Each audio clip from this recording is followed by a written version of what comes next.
Bonjour à tous, ravi de vous retrouver sur canalturf.com pour évoquer le programme de ce mercredi 2 novembre, date qui lance le meeting d'hiver de Paris-Vincennes. Nous allons évoquer tout d'abord le Quintet Plus, qui rassemble des chevaux d'âge bien connus en pareille société. Je ferai de mon favori le numéro 18 Ultra Advancy. À mon avis, c'est une base de jeu tout indiquée dans cette épreuve. Le cheval est régulier, il affiche 29 podiums en 55 courses courues, soit plus de 52% de réussite parmi les trois premiers. Ajoutez à cela qu'il n'a jamais terminé plus loin que 6e lors de ses 15 dernières courses courues, qu'il fait face à un engagement sur mesure, qu'il sera pieds nus et confié à Eric Raffin, vous l'aurez compris. À mon avis, c'est un point d'appui solide. On lui posera toutefois le numéro 1 Ustou, c'est le moins riche du lot certes, mais attention, le cheval vient de prouver sa forme en s'imposant à Rouen. Notez également qu'il a déjà gagné sur ce parcours un Quintet Plus, c'était l'hiver dernier. Le 17 Ustar de Vandel a certes signé ses deux derniers succès dans des épreuves courses à réclamer, mais attention, le cheval a terminé 4e d'un Quintet courant septembre et a les moyens de terminer sur le podium. J'ai retenu ensuite le 12 Univers de Marzy, un cheval qui fait preuve d'une certaine irrégularité, mais c'est un cheval qui affiche déjà une victoire et 3 places, et ça en 9 quintés courus. Il sera à pieds nus pour cet objectif, mieux vaut donc s'en méfier. Le 14 Uvinito s'est fait remarquer au cours de l'exercice 2015, année durant laquelle il a signé pas moins de 13 succès. Le cheval de surcroît sera déféré des 4 pieds, contrairement à sa dernière sortie dans le relevé et bien composé pris en Joumène. Il retrouve ici l'occasion de repointer le bout de Nazo.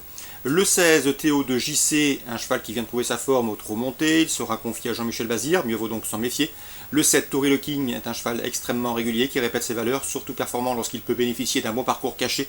Il est en forme et à mon avis, dans ce lot, il peut parfaitement prendre une bonne allocation. Attention également au numéro 3, Vramdao, qui n'a pas été en mesure de s'imposer au cours de l'exercice 2016, mais attention, son dernier résultat à Strasbourg atteste de son bon degré de forme, et dans ces conditions, il peut s'immiscer dans le quintet gagnant. En cas de partant, ce sera le numéro 13 indici.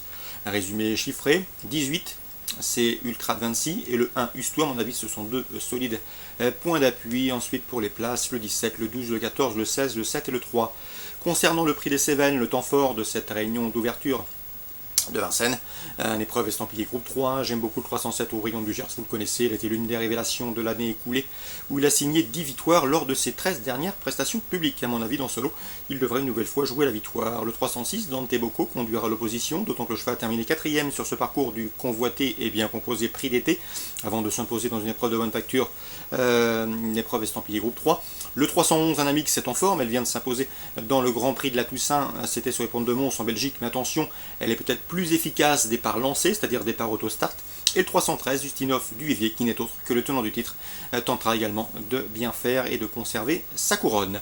307, 306 pour les premières places, pour le jumelé.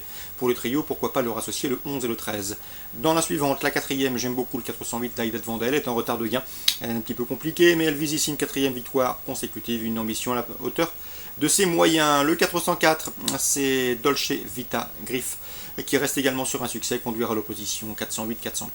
Dans la 5e, attention 512 Action Partage, elle sera déférée des 4 pieds, une configuration qui lui convient à merveille, puisqu'en 4 courses déférée des 4, elle a signé 3 succès, le 512 Action Partage. Enfin, dans la 7e, nous devrions assister à un match entre le 707 Eagle, lauréat en débutant à Cabourg est toujours invaincu à ce jour. Et le 714 est unique, qui lui aussi vient de s'imposer à Cabourg, et ce dans une plaisante action. 707, 714, 2 chevaux pour une confirmation. Anguin, Réunion 3. Dans la 2e, j'aime beaucoup le 104 d'Autoré, présenté par la famille Linders. Le cheval a terminé 3e sur ce tracé à l'occasion de ses débuts sur le steeplechase. À mon avis, dans ce lot, il peut parfaitement s'imposer. Le 205, Maliba, qui débute sur le steeple, peut être un sérieux rival. 204 et 205. Enfin, dans la 4e, Royal Ipanema, qui collectionne les bons résultats, 4 podiums en 7 courses courues, est au départ ici de son premier réclamé avec une belle chance de succès. Elle doit pouvoir jouer la victoire. 401 Royal Ipanema. Un petit mot également sur la 5e, avec un coup de cœur, le 502 Ponte Fortune. Son entraîneur vient de dénicher un engagement sur mesure.